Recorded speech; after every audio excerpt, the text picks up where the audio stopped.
Have you read Matthew 16? Jesus has performed miracles of healing and fed 4,000 people with 7 loaves of bread.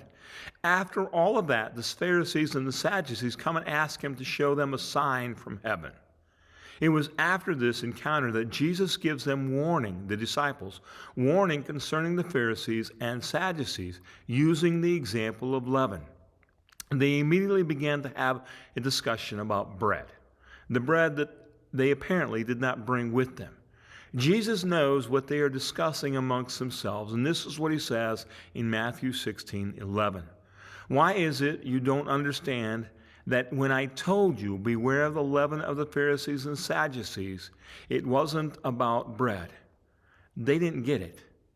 They misunderstood. Jesus had certainly provided bread earlier and cites both the feeding of the 5,000 and the feeding of the 4,000 as examples. Jesus does not deny the need for bread, but that's not what the statement was about.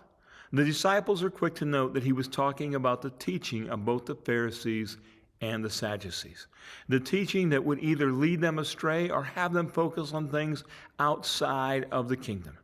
These two groups had traditionally had been the authority on religion.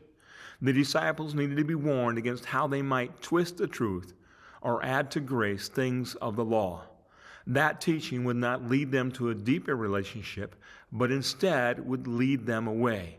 Following their teaching would lead them to embrace works as a needed component of salvation. The other thing to note in this incident was that the possibility exists for us to focus on the physical and neglect or miss the spiritual.